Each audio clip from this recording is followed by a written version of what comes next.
Bueno, muy buenas tardes a todos y a todas. Este video que les vamos a dejar es correspondiente al módulo 6 de la formación en Economía Social y Solidaria, que ya culminamos el miércoles pasado en Villaguay. Bueno, en parte terminamos.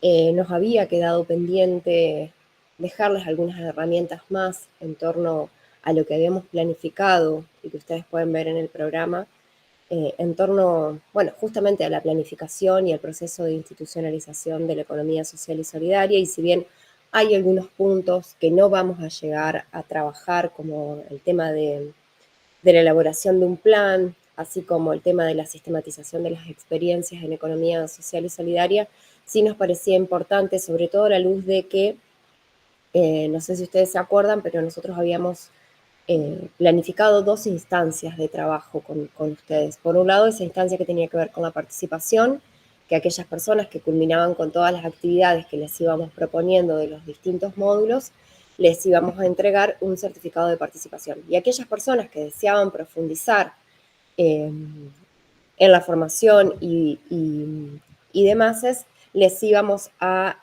dar la instancia de elaborar un trabajo integrador final y que lo podían entregar, y bueno, y sobre todo pensando este trabajo en esta idea de cómo elaborar un plan o esta idea de cómo pensar la institucionalización de las políticas de economía social y solidaria en nuestros territorios, y que un poco la idea apunta es que este trabajo final integrador justamente integre todo lo que estuvimos viendo a lo largo de estos casi 4 meses de trabajo conjunto.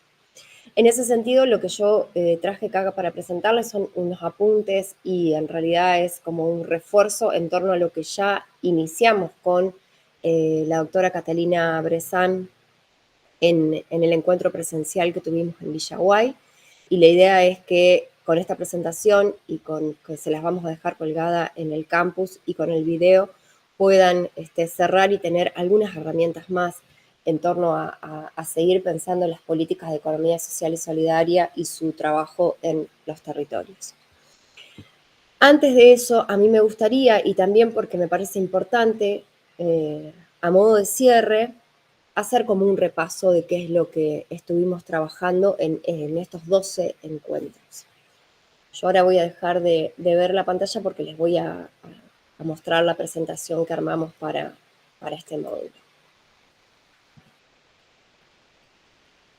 Bien, nosotros en nuestra primera clase hicimos una introducción a la economía como ciencia social que estudia los procesos económicos de producción, de distribución, de circulación y de consumo. Y también hicimos mucho hincapié, ¿se acuerdan en esos primeros encuentros que tuvimos?, en la construcción histórica y política como esferas inseparables para poder pensar la economía actual y sus características estructurantes, ¿no? Presentamos diversas conceptualizaciones sobre la economía, ¿sí?, para poder comprender que si bien ha habido a lo largo de la historia diversas escuelas de pensamiento, se pueden agrupar todas esas escuelas de pensamiento en dos grandes corrientes teóricas, denominadas la ortodoxia y la heterodoxia. ¿Sí? Ambas bibliotecas, que son bibliotecas teóricas, pero que llevan a la praxis, ¿no?, esto que estuvimos viendo, son posiciones que van a estar disputando todo el tiempo sentidos, ¿no?, sentidos sobre entender qué es la economía, qué son los hechos económicos, qué es el trabajo, algo fundamental, cómo piensan y cómo actúan las personas en términos económicos, qué son los hechos, las prácticas económicas, cuáles son los valores detrás de las prácticas económicas, etcétera, etcétera. Entonces, como vimos, el sentido común, ¿sí?, en nuestra sociedad va a estar construido por las ideas de la economía ortodoxa y su versión más reciente, que es el neoliberalismo. Cuando decimos que en nuestra sociedad el sentido común económico está construido desde la ortodoxia, nos estamos refiriendo a que cuando nosotros vemos los medios de comunicación o cuando cualquier conversación o incluso hasta nuestros propios pensamientos a veces están atravesados por una forma de entender que no sabemos por qué lo entendemos así, pero se nos cuela justamente porque se convierte en un sentido común, ¿no? No vamos a entrar en eso porque eso lo tienen para ver, pero es importante repasarlo, ¿no? De ahí que nosotros nos detuvimos a situar y a pensar qué es el neoliberalismo y entender el contexto de surgimiento de la década de los 70 del siglo XX y preguntarnos justamente qué es para problematizar qué es el neoliberalismo. Entendimos que el neoliberalismo es un proyecto económico político, pero también es una forma de organizar la sociedad y de organizar las relaciones sociales detrás de los procesos económicos, y es también un dispositivo que construye subjetividades, ¿no? Que construye personas. Es decir, lo que hace es imprimir en los sujetos normas de comportamiento, modos de relacionamiento y valores, ¿no? Sobre todo eso. Y pensando, ¿no?, en cómo la economía social y solidaria siempre se presenta, ¿no?, como una economía que tiene otros valores, los valores de la solidaridad, de la cooperación, de la reciprocidad, etc. Bien, vimos que las formas capitalistas de organizar la producción, la distribución, la circulación y el consumo, y de organizar la vida en sociedad, de organizar las determinadas relaciones sociales que se van generando, es insustentable, que eso ha generado una crisis, ¿no? Por eso marcamos esto que muchos autores marcan como la crisis de reproducción de la vida, o la crisis civilizatoria, o la crisis de los cuidados, ¿no? Y estos tres conceptos, que en realidad son lo mismo, pero bueno, determinadas escuelas lo dicen de una manera, o determinados teóricos de otra, pero que es un concepto, ¿no?, esta crisis como estructural que estuvimos viendo, que permite pensar que no estamos solamente ante una crisis económica, sino de dimensiones muchísimo más profundas sobre el modo de relacionamiento entre las personas entre sí y con la naturaleza. Y esto es fundamental, ¿no? Sobre todo porque el proyecto capitalista, y lo que estuvimos viendo, es que mercantiliza a la naturaleza, ¿no? Bueno, la crisis climática claramente es un ejemplo de esto, todo lo que aconteció con la pandemia, lo que vemos que sucede, bueno, estos fenómenos que aparecen en el mundo y que son muy complejos, como el que vimos en España, ¿no? Toda la catástrofe que significa las consecuencias de un modo de producción específico. Por último, hicimos mucho hincapié en que el neoliberalismo, como una forma de organizar la sociedad, no resuelve los problemas estructurales que tienen esas sociedades. ¿Por qué? Porque no resuelve la resolución de las necesidades y de los deseos de las personas. O sea, no resuelve el problema de la pobreza, ni de la exclusión, ni de la precarización laboral, ni del cuidado del ambiente. Quiero ver que me marcó algo acá el Meet. Un segundo. Quedarme en la llamada, es porque estoy sola haciendo esto. Voy a cerrar el WhatsApp, disculpen. Y ahí volví. Creo que ustedes están viendo. Sí, están viendo la pantalla. Bien. Entonces, en nuestra secuencia pedagógica lo hicimos ver todas estas crisis, entender qué es la economía, cuáles son las crisis, las características de la economía capitalista neoliberal, y entender que es justamente la comunidad organizada la que permite pensar, bueno, cuáles son las salidas, cuáles son las alternativas a esta forma de organizar la sociedad, ¿no? Entonces vimos que es necesario repensar la economía, poder salir de las dicotomías estas que nos plantea el modo ortodoxo o heterodoxo de pensar la economía, y que es justamente la comunidad organizada, es decir, las experiencias de los trabajadores y de las trabajadoras, que se empiezan a organizar y a pensar otras formas de producción, otras formas de distribución, otras formas de consumo, sobre todo porque tienen que resolver algo central para sus vidas, que es tener un trabajo que les permita acceder a las necesidades, a los deseos y a los derechos, ¿no? Entonces, es la comunidad organizada la que abre nuevas posibilidades de pensamiento y conceptualizaciones a partir de sus prácticas, que permiten, a partir de esas transformaciones reales de sus modos organizativos, transformar cómo pensamos y concebimos la economía, y por ende cómo la construimos. ¿Y por qué remarcamos construimos? Bueno, justamente por eso, porque entendemos que la economía es una construcción y que con nuestras prácticas la estamos construyendo, ¿no? No es lo mismo que nosotros adquiramos productos de una feria, adquiramos productos locales, o que no lo hagamos, ¿no? Estamos construyendo en nuestros actos económicos todo el tiempo. Bien, esto como un poco a modo de repaso. Luego, nosotros nos centramos a pensar el proceso de institucionalización Vimos, bueno, todos los conceptos en torno que han surgido a lo largo de la historia en torno al concepto de economía social, el concepto de economía solidaria, el de economía social y solidaria, el de economía popular y el de economía feminista. Si bien hay otros, nos parecía importante detenernos en esos porque cada una de esas corrientes teóricas va a aportar distintos elementos para repensar la economía, para repensar el trabajo y las relaciones sociales. Luego de eso nos detuvimos a pensar, ¿se acuerdan en el módulo 2, junto con Eva, el proceso de institucionalización de la economía social y solidaria en nuestro país y las transformaciones que se han dado en los últimos años, cuando la cuestión de las economías alternativas y de las respuestas que la clase trabajadora a las necesidades insatisfechas empieza a tener eco en los actores estatales y se empiezan a generar una suerte de institucionalidad en torno a una cuestión que es socialmente problemática, ¿no? ¿Se acuerdan esto que vimos también con Sol en el módulo 3 del ciclo de las políticas públicas? Bueno, lo que sucedió es que esas respuestas que se fueron dando en nuestro país, sobre todo a partir de la crisis del 2001, y todas esas respuestas a la necesidad de generarse alimento de las personas, empieza, sobre todo también el movimiento de las fábricas recuperadas, que no hay que olvidarlo, la importancia que va a tener, empieza a tener eco, empieza a ser una cuestión socialmente problemática y va a pasar de la agenda social a la agenda política y se van a empezar a generar una batería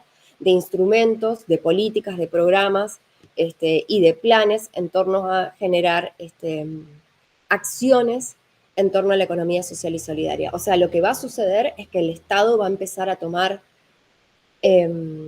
como un problema propio el tema del trabajo, ¿no? Y el tema de que el desvanecimiento de la sociedad salarial que empieza en la década de los 70 con el neoliberalismo en nuestro país, el Estado va a tener que empezar a dar respuestas diferentes, ¿no? Y empieza todo un proceso de institucionalización que nosotros analizamos a nivel país, pero también nos centralizamos en analizar a partir de la experiencia de la provincia de Entre Ríos, sobre todo a partir de la sanción de la Ley de Economía Social en el 2012 y de la modificación en 2021, ¿no?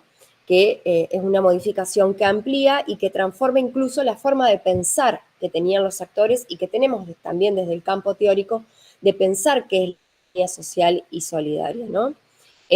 Recuerden esto que siempre marcamos, que antes se hablaba de economía social y ahora de economía social y solidaria. Recuerden cómo se amplía el sujeto y el actor de la economía social y solidaria y cómo esa ampliación responde no solamente a esta idea de la crisis estructural y de que la crisis no va a ser de un momento al otro, sino también porque creo que hay una maduración conceptual en torno a la economía social y solidaria que dice, bueno, no, en realidad lo que se tiene que transformar es todo el sistema económico, ¿no?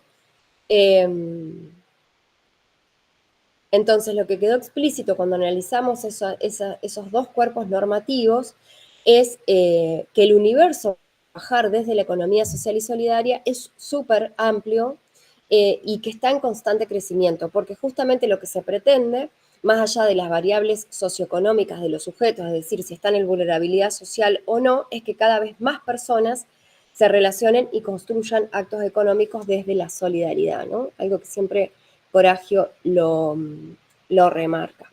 Luego nosotros en el módulo 3 con Sol y con Fernando pudimos profundizar en la conceptualización de qué es una política pública y conocimos también la trayectoria del Club de Emprendedores, que es una política del municipio de Concepción del Uruguay. El objetivo justamente fue problematizar lo que ustedes hacen cotidianamente, de alguna manera, que son la construcción de políticas públicas a través de todas las intervenciones que realizan. Y como les decía hoy, lo que hicimos fue problematizar por qué la economía social pasa a ser una cuestión socialmente problemática y empieza a tener eco en las acciones desde el Estado, ¿no? Bien. En los módulos 4 y 5, que trabajamos con Celeste Stimmerman, nos propusimos de alguna manera empezar a pensar el contenido de las políticas públicas que ustedes desarrollan en torno a la economía social y solidaria y nos detuvimos a pensar los sistemas alimentarios y presentamos en ese sentido las problemáticas que se desprenden de la cuestión del modo de producción y de la agroecología, de quiénes son los sujetos que producen alimentos y cómo lo hacen, que es el sector de las agriculturas familiares, y empezar a pensar lo que son los circuitos cortos de comercialización, porque de alguna manera las ferias y los mercados populares están muy presentes en la generación de políticas en los territorios que ustedes trabajan, ¿no? En el módulo 5 también nos detuvimos a pensar la cuestión de la gestión cultural, eso con Aldana, no sé si lo recuerdan, y entender la especificidad que tiene el sector cultural como constructor, destinatario y también como articulador de las políticas de economía social y solidaria. Si bien todo el sector cultural es destinatario de las políticas o puede ser destinatario de las políticas de economía social y solidaria en nuestros territorios,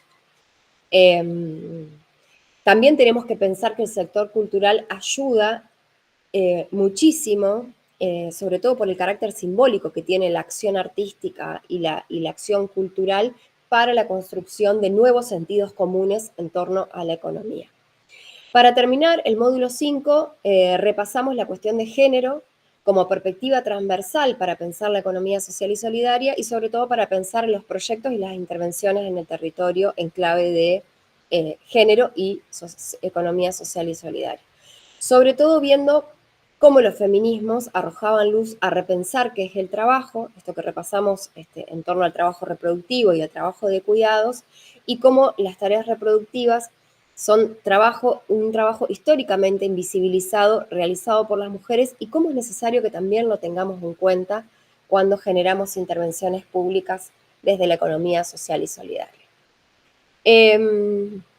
También tuvimos la clase de turismo rural para pensar esto de los contenidos de política pública, porque nos parecía importante empezar a generar un entramado entre los mundos rurales, la producción de alimentos y las políticas que ustedes desarrollan, ¿no? Y cómo es una alternativa para los productores y las productoras generar instancias de turismo comunitario o de turismo rural. Entonces, para finalizar, la idea es presentarles algunos conceptos que tienen que ver con la planificación, ¿sí? Son algunas ideas y herramientas para que ustedes piensen cómo planifican en los territorios y empezar a pensar esta idea que nosotros teníamos de poder trabajar, algo que obviamente después no nos dio, pretendemos por ahí demasiado, pero creo que a veces el tiempo, estamos en una situación muy particular y creo que todos estamos también cansados, a veces no nos da para trabajar todos los contenidos que pensamos, ¿no? Pero qué importante es empezar a pensar desde los territorios un plan estratégico en economía social y solidaria. Y otra cosa que nos parecía importante y que sí les vamos a dejar y que va a tener que ver con el trabajo final integrador es la institucionalización de las políticas en economía social y solidaria. Entonces, un poco para repasar lo que vimos con Catalina, es volver a pensar, bueno, ¿qué es esto de la planificación en las políticas públicas? Acá les traje una cita de Orozco y Bustamante, que son unos autores que trabajan el tema de la planificación, y dice que justamente planificación remite, si nosotros empezamos a pensar en el origen etimológico de la palabra, en la figura de hacer planos o planes para la acción y como consecuencia de la acción mejorar los planos y planes, ¿no? Estos autores dicen que resulta ilustrativa y muy valorada desde una perspectiva constructivista, entendida como un enfoque que enfatiza las dimensiones de aprendizaje en los procesos de planificación. Sobre todo porque ellos retoman a este autor que están viendo ahí, que es Mintzberg, quien habla de que la genealogía de la planificación tiene mucho que ver con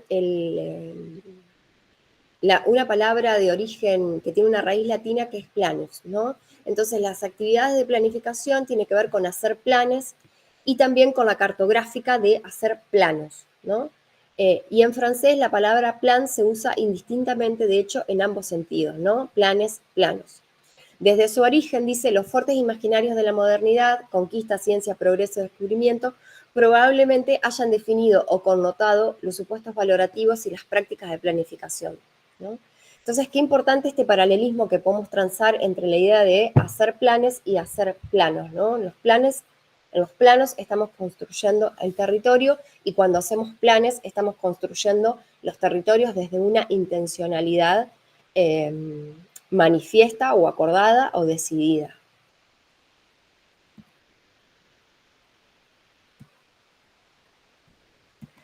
Bien, a mí me gusta pensar, y esto lo tomo de otra presentación que hice para pensar la planificación, sobre todo en políticas culturales, que la planificación tiene justamente una dimensión reflexiva. La planificación la podemos pensar como un proceso de aprendizaje que tiene un carácter circular, ¿no? Yo planifico, como decía anteriormente la cita, para la acción, pero es la acción misma la que me permite replanificar todo el tiempo. Entonces hay una retroalimentación constante entre acción y reflexión, por eso hablamos de que planificar estratégicamente es un proceso de aprendizaje constante. Acá traigo una cita de Carlos Matus, este autor del que les habló Catalina, que dice, la planificación es en su esencia un proceso de instancia de discusión, cálculo y análisis que preceden y presiden la acción futura que es relevante en la construcción de la situación objetivo de un actor. Para que hablemos de planificación tenemos que referirnos entonces a ese proceso de instancia de discusión, no a sus formalidades externas como podría ser su publicación en un texto escrito o lo que en una oficina de planificación se hace. Sin embargo, para circunscribir el concepto de planificación a nuestros propósitos, podemos exigirle dos requisitos a ese proceso de discusión y cálculo. Uno, que se refiera a acciones futuras relevantes para la construcción de esa situación objetivo, y dos, que sea realizado con un mínimo de sistematicidad y formalidad en términos de integrar las implicaciones de las acciones presentes con el diseño del proyecto futuro, ¿no? De ahí que me parece importante reflexionar que otra dimensión que tiene la planificación estratégica es la dimensión prospectiva, ¿no?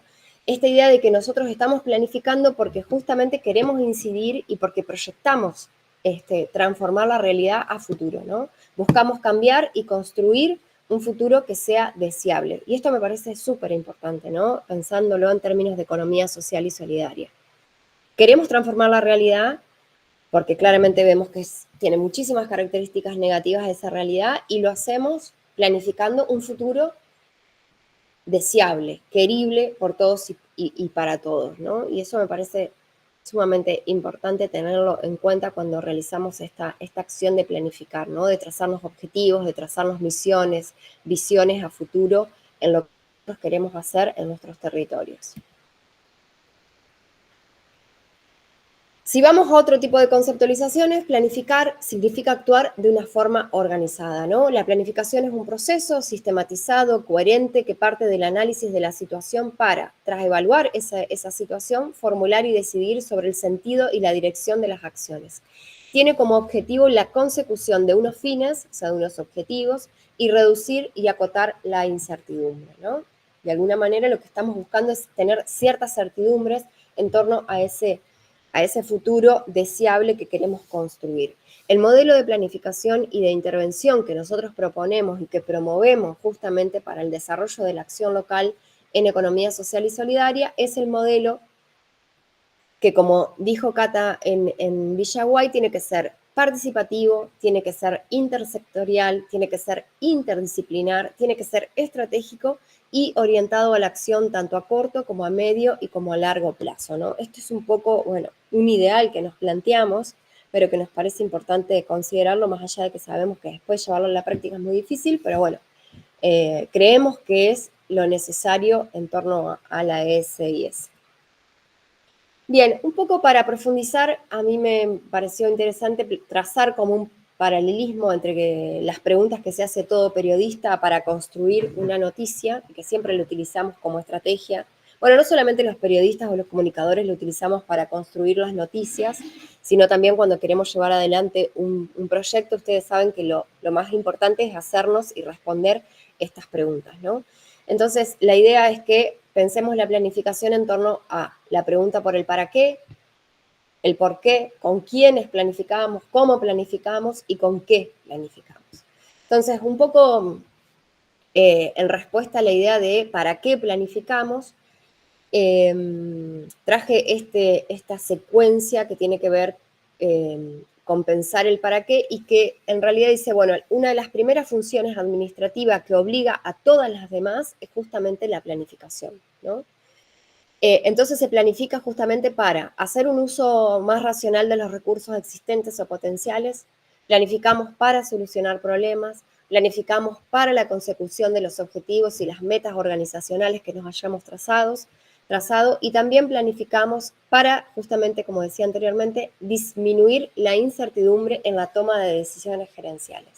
Esto lo tomo de estos autores, Orozco y Bustamante, y que de alguna manera puedo sintetizar en que también planificamos para sustentar justamente la labor que nosotros realizamos en nuestras comunidades como agentes públicos, que somos la cara visible del Estado local en nuestras comunidades, ¿no? Con la responsabilidad que eso conlleva, ¿no?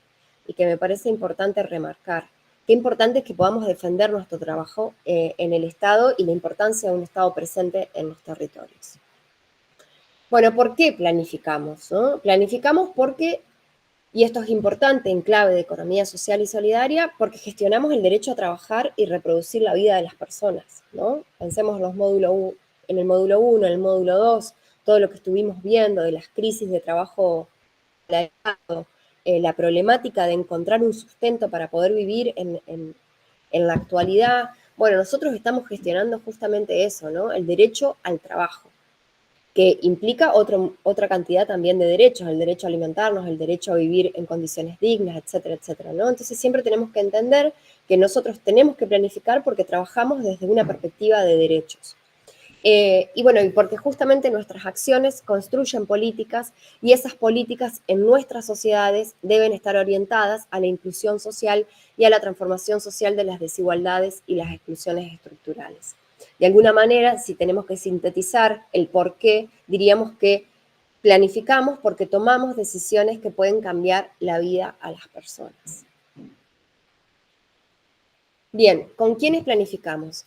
En toda la literatura referida a la planificación estratégica se presentan como dos modelos o dos formas de planificar, ¿no? Por un lado, el modelo que se conoce como el modelo autárquico o tecnocrático, y el modelo participativo, que es el que estuvimos viendo en Villaguay y el que nosotros les proponemos seguir. El modelo autárquico, ambos tienen ventajas y desventajas, ahora las vamos a repasar. El modelo autárquico tiene la ventaja de que es mucho más ágil el trabajo porque lo hacemos nosotros dentro de nuestras oficinas, con nuestros compañeros de trabajo, y obviamente eso es más ágil y más rápido, ¿no? De alguna manera también tiene la ventaja de que uno impone la voluntad, nuestra voluntad,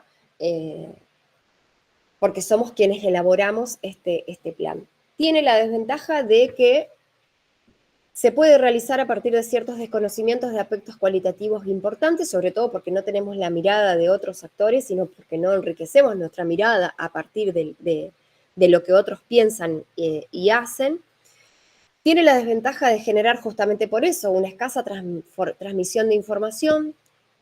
Hay falta de consenso en generar una planificación sin los otros, y tiene mayores dificultades de aceptación del plan porque al no participar de la construcción de ese plan, obviamente las personas lo pueden sentir como algo ajeno a su propia realidad, ¿no? El modelo participativo tiene la ventaja de que permite una imagen que va a ser una realidad mucho más pluralista porque va a tener muchas más miradas y contrastada con la realidad de quienes de alguna manera participan en la elaboración de ese plan. Garantiza la colaboración y el apoyo de los que participan en el plan respecto a un aspecto que es central para el éxito,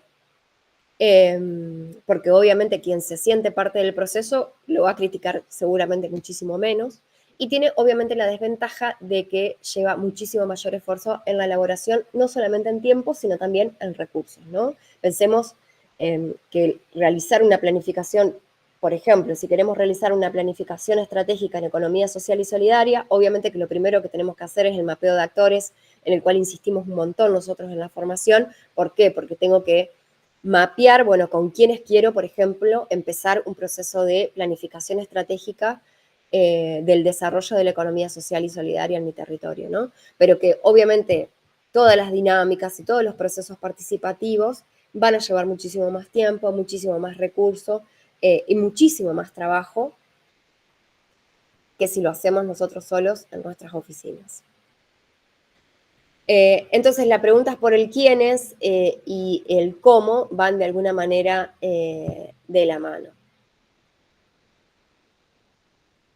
Y acá algo importante, nosotros justamente les pedimos hacer el mapeo de actores y en una de las clases también trabajamos el tema del diagnóstico participativo y también trabajamos el mapeo, las cartografías sociales, porque creemos que son todas metodologías participativas que de alguna manera nos aportan a pensar esto de la planificación y al construir con otros en los territorios.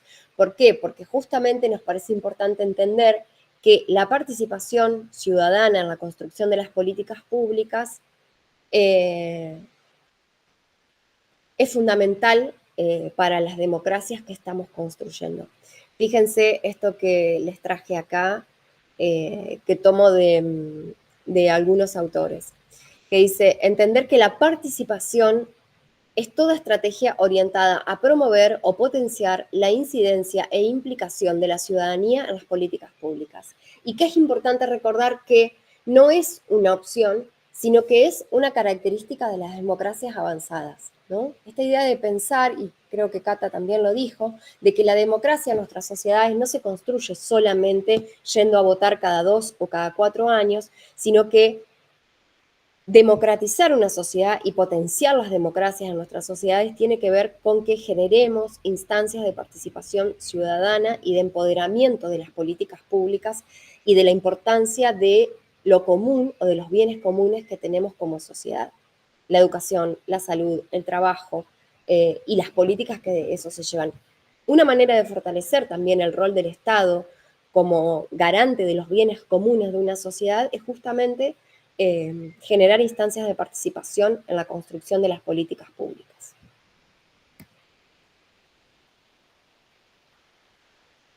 Bueno, fíjense, viene de la mano esta cita de la CEPAL, que la CEPAL tiene un manual de planificación estratégica que se los podemos dejar como bibliografía complementaria para que lo tengan, que tiene que ver con que dice, una de las principales formas de fortalecer la calidad de la democracia es lograr que la ciudadanía se involucre y tome parte en los temas públicos. El desafío es ampliar las esferas en la vida pública, lo que implica extender el concepto de ciudadanía y la política. Es de toda importancia recuperar el sentido de lo público y darle valor a aquello que nos pertenece a todos, en medio de una cultura que privilegia lo privado y la visión individualista, ¿no? En medio de una cultura que claramente es neoliberal. El neoliberalismo lo que hace es generar todo el tiempo mayores y mejores, sobre todo, sentidos comunes en torno a la individualidad, ¿no? En torno a lo privado. Esta idea siempre tan arraigada, sobre todo en nuestro país, de que lo privado es mejor que lo público, más allá de todas las mejoras que hay que hacer y la necesidad de la eficiencia dentro del Estado, ¿no? Pero bueno, es importante ir revirtiendo desde nuestras mínimas acciones en el territorio estas construcciones de sentido común que calan tan profundo en las mentes de todas las personas, ¿no? Bien, ¿con qué planificamos? Y esto es fundamental y es un tema que a mí me encantaría poder desarrollar con muchísima mayor profundidad, pero bueno, por una cuestión de espacio y de tiempo no lo vamos a poder hacer, pero que tiene que ver con pensar el presupuesto, ¿no? Siempre vamos a necesitar recursos para poder planificar y para poder llevar adelante aquello que planificamos. Nosotros desde la cátedra que estamos con Eva siempre pensamos el presupuesto como desde una doble significación, ¿no? El presupuesto como una herramienta económica financiera, ¿sí? Que la idea es pensar el presupuesto en el marco de proyectos, ¿no? Para la búsqueda de financiamiento o de convocatorias. Es importante que ustedes se introduzcan en la importancia de pensar el proyecto y cómo elaborar buenos presupuestos para las distintas convocatorias que siempre existen de distintos ministerios o de organismos internacionales, más allá de que ahora estamos en un momento de recorte de todo eso, pero bueno, creemos que en algún momento toda esa batería de programas y de proyectos van a volver, y la importancia de que ustedes aprendan cómo elaborar buenos proyectos, buenos presupuestos para los proyectos, perdón. Y por otro lado, la idea de pensar el presupuesto como una herramienta de gestión y diría como la principal herramienta de gestión que tiene un gobierno para llevar a cabo las políticas públicas. En esta última perspectiva se abre una nueva posibilidad y que tiene que ver con el análisis que podemos realizar de las políticas públicas y de las decisiones de gobierno, interpretando las partidas presupuestarias que se destinan a determinados sectores. En este caso, bueno, ahí era de lo que traíamos de las políticas de gestión cultural, pero en este caso puede ser trazar un paralelismo con las políticas de economía social y solidaria. Y que de hecho la propuesta que nosotros les vamos a hacer es que puedan analizar los recursos propios o los recursos externos con los que ustedes cuentan para llevar a cabo sus acciones en sus propias áreas. Bien, con respecto, ya como para ir culminando, a la institucionalización, un poco todas estas preguntas y la idea de planificación tiene justamente que ver con que nos parece importante que ustedes empiecen a pensar sus trabajos en no solamente planificar estratégicamente y elaborar un plan integral de economía social y solidaria en sus territorios, sino que empiecen a pensar la institucionalización de sus propias acciones y de las políticas que se vienen desarrollando en sus territorios en clave de economía social y solidaria. Sobre todo porque si queremos planificar a largo plazo, tenemos que conocer el estado de situación actual y la institucionalización actual de las políticas de economía social y solidaria en nuestros territorios. Acá yo traje un concepto de Marcela Rebón, que habla de que la institucionalidad se refiere al sistema de capacidades de poder, recursos disponibles, legalidad y legitimidad y consolidación de la política con que cuenta una política pública y se relaciona directamente con las funciones y competencias que se asignan a los organismos responsables de ejecutar. Bueno, acá hablaba de política cultural, porque el texto que ustedes van a leer es de Marcela Rebón, que es una docente que trabaja en la Universidad Nacional 3 de Febrero y que escribe un texto que es muy elocuente para pensar las políticas culturales en las áreas locales y que a mí siempre me parece importante trazar como un paralelismo y pensar las políticas locales de economía social y solidaria a partir de la propuesta teórica que ella tiene. Por eso yo les vamos a dejar para leer el texto de Marcela Rebón, que viene bien sobre todo para pensar las políticas culturales, pero sobre todo para que puedan pensar el concepto de institucionalidad que ella tiene, las dimensiones y las variables que presentan. Yo acá hice una readaptación de lo que presenta Marcela Rebón como dimensiones y variables de análisis para pensar la institucionalización de las políticas locales y lo traduje entre lo que ella piensa de políticas culturales para pensar las políticas en economía social y solidaria. Ella presenta 6 dimensiones: estructura orgánica y creación del área. Otra de la segunda es la dimensión normativa, actividades y dispositivos institucionales, recursos, herramientas de gestión y la relación con otros actores. Y a su vez, dentro de cada una de esas dimensiones, de las 6 dimensiones que presenta, hay variables de análisis. Yo ahí introduje algunas, saqué otras y lo modifiqué en función de nuestras realidades territoriales y en función de lo que dimos en la formación. Por eso este es un diagrama específico para pensar las políticas y la institucionalización de la economía social y solidaria en nuestros territorios. En la primera dimensión, estructura orgánica y creación del área, la idea es que ustedes puedan empezar a pensar, bueno, cuáles son las misiones y las funciones del área, cuáles son los organismos y dependencias, si es que existen dentro del área, en qué año se creó el área de economía social y solidaria, o sea, pensar la trayectoria y también marcar algunos hitos en la jerarquización de esa trayectoria. En la dimensión de la normativa, acá lo ideal es que ustedes puedan pensar y consignar, bueno, cuáles son las ordenanzas municipales asociadas, vinculadas o que se articulan en función de la economía social y solidaria. Recuerdo en una de las primeras clases que algunas personas nombraron algunas ordenanzas municipales de adhesión a la ley de economía social, u otras ordenanzas. Por ejemplo, Concordia tiene una ordenanza de fomento de la agroecología que está enmarcada dentro del área de economía social, ¿no? Por otro lado, Rebón nos propone pensar en el tema de las normativas aquellas reglas formales e informales que se dan en las áreas para funcionar. Y acá yo incluí, sobre todo porque a partir de leerlos vi que muchos de ustedes estaban implementando ciertos registros, ¿no? Entonces, los registros son también ciertas normativas que tenemos que tener en cuenta para pensar la institucionalización. Por otro lado, la tercera dimensión se refiere a las actividades y los dispositivos institucionales. Acá la idea es pensar, bueno, toda la batería de las intervenciones, los programas, los proyectos y las políticas propias que tiene el área. Y acá me parecía importante mantener una distinción y pensar, bueno, los programas de aplicación local en articulación con otros organismos públicos y o privados, provinciales y o nacionales, ¿no? Por ejemplo, si ustedes me dicen, aplicamos el programa Pro Huerta, hagamos de cuenta de que existe y no de que ya no existe más, pero digo, bueno, con el programa Pro Huerta es un programa que yo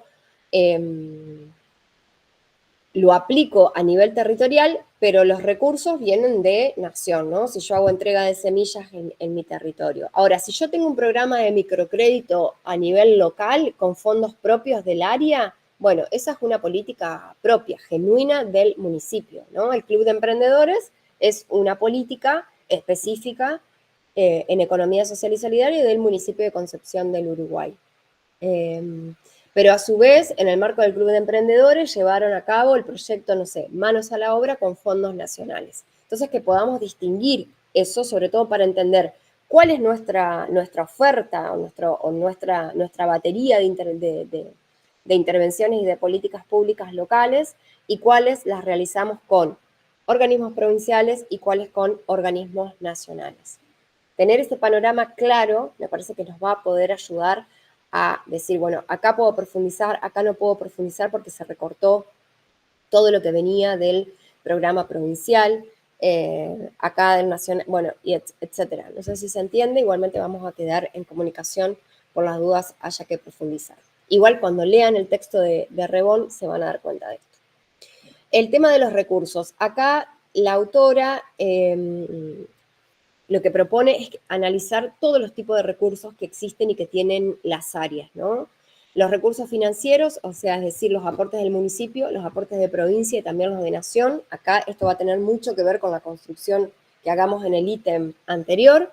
Acá también se puede analizar la cantidad de personal que trabaja en el área de economía social y solidaria y se puede, otras variables de análisis se puede subdividir si queremos saber cuántas de esas personas tienen un contrato de planta o son contratados para poder entender con qué recursos contamos, recursos trabajadores y trabajadoras contamos para acompañar los procesos de economía social y solidaria. Algo importante que marca Rebón es entender el perfil técnico profesional de ese personal que trabaja. Bueno, de esas 5 personas que trabajan en el área de economía social y solidaria del departamento Villaguay. ¿Están formadas? ¿No están formadas? ¿Están formadas en economía social y solidaria o vienen desde otras formaciones, ¿no? Por otro lado, ella plantea la importancia de entender si del área dependen estructuras edilicias y los equipamientos con los que cuenta el área. Voy a tomar.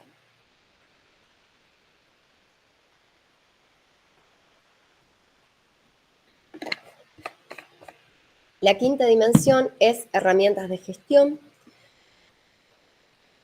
Acá un poco tiene que ver con todo lo que venimos trabajando en la formación. Ella plantea si existe un plan estratégico del municipio, algo que charlamos, yo recordaba en el encuentro de Villaguay, ¿no? La propuesta programática que tiene cada gestión que asumen los municipios. Bueno, hay un programa de gobierno estratégico del municipio. Dentro de ese plan estratégico del municipio, ¿qué lugar tiene la economía social y solidaria, ¿no? Y más allá de eso, bueno, ¿hay una planificación específica del área? ¿Hay un plan de economía social y solidaria? Por otro lado, ¿qué procedimientos administrativos tiene el área específicos, ¿no? Si una persona necesita tal o cual recursos, ¿tiene un procedimiento administrativo específico que cumplir? ¿Lo tenemos sistematizado a eso en nuestras áreas? ¿Qué instancias de evaluación tenemos nosotros de las actuaciones que hacemos, ¿no? Por otro lado, otras variables que son importantes son los sistemas de información con los que cuenta el área, sistemas de información sobre todo destinados a la ciudadanía y los medios de comunicación. Bueno, el área solamente se maneja, ¿tiene un área específica de comunicación dentro del área? ¿Se maneja qué relación tiene con los medios de comunicación locales? ¿Tiene una página de Instagram, una página de Facebook? ¿Tiene qué redes sociales maneja? Bueno, todo eso está bueno poder sistematizar. Y por último, La sexta dimensión tiene que ver con la relación con los otros actores. Y acá viene lo que les pedimos todo el tiempo de realizar, que es el mapeo de actores, ¿no? Sobre todo para entender cuáles relaciones tiene actualmente el área de economía social y solidaria y cuáles de esas relaciones es necesario que sigamos profundizando. Ahí ella marca la importancia de entender qué relaciones tiene ese área con el sector nacional, con el sector provincial, con otras áreas del Estado local, con el sector privado y con las organizaciones de la sociedad civil. Recuerden que nosotros les dejamos un manual y también les dejamos un video para poder profundizar en cómo podemos llevar adelante el mapeo de actores. Bien, y por último, para finalizar, más allá de que lo van a tener en un PDF específico, para quienes deseen sentarse a trabajar en este tiempo y volver a repasar todo lo que estuvimos viendo en la formación en Economía Social y Solidaria, les dejamos la consigna para la instancia de evaluación del trabajo final integrador. La idea es que a partir de la propuesta desarrollada por Rebol y que nosotros adaptamos y que recién acabo de comentar en torno a la economía social y solidaria, ustedes puedan desarrollar un análisis de las áreas de economía social en los municipios que ustedes trabajan. La idea es que puedan leer el texto de Rebol, considerar las dimensiones y variables que ella presenta y el esquema que yo les presenté, y desarrollar un escrito que no lleve más de 5 páginas, pero en las cuales ustedes puedan dar cuenta de estas dimensiones y de estas variables, ¿no? Yo ahí les marco que en el caso de que el área cuente con ordenanzas sancionadas o con registros, obviamente solamente tienen que mencionarlos. Sí me interesa, y esto es importante, que incluyan en la entrega el diseño de mapeo de actores clave de la economía social y solidaria que les solicitamos aparte. Si bien ustedes me dicen, bueno, no, el mapeo, como marcamos y como tienen en la bibliografía, es una realidad, es una fotografía de una realidad completamente dinámica, pero sí me interesa ver el diseño del mapeo que ustedes hicieron, ¿no? Bueno, vamos a mapear actores, no sé, cooperativas, fundaciones, asociaciones civiles, asociaciones que tienen que ver con el sector cultural, confederaciones, vamos a analizar presencia del Estado Nacional en nuestro territorio, universidades, otras áreas del Estado provincial, etc. Bueno, empezar a pensar, y bueno, qué diseño hicieron y si ya tienen avanzado algo. Y por otro lado, también pueden incluir, si quieren, la especificidad que les pidió Celeste del mapeo de actores vinculados al sistema alimentario. La idea es que ustedes tengan tiempo de realizar esto, por eso les planteamos una fecha de entrega que es el 15 de febrero, que es el año que viene. Así que bueno, quienes quieran hacerlo van a tener tiempo de poder leer el material, de poder volver sobre la formación, de ver los videos, de ver este video y empezar a pensar esto. ¿Y por qué nos parece importante? Porque es como decir, bueno, hago una autoevaluación, un autoanálisis de dónde estoy parado con este área de economía social y solidaria, dónde estoy trabajando, cuáles son los hitos, la trayectoria, la jerarquización, con qué recursos cuento. Bueno, voy a analizar exhaustivamente el área de economía social y solidaria. Y una vez que yo tenga esto y el mapeo de actores, bueno, ahí sí voy a poder pensar en una planificación estratégica, ¿no? O bueno, si la tengo, poder mejorarla.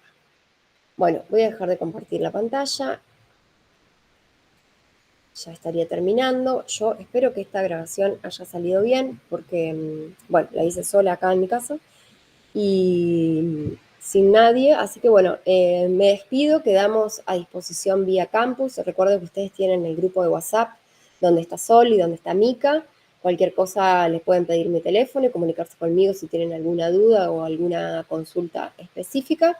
Y bueno, quedamos a disposición. Les agradezco muchísimo toda la participación y nada, que se hayan enganchado y se hayan copado con la formación, porque es muy importante que la universidad destine recursos para pensar la economía social y solidaria en nuestros territorios. Muchas gracias.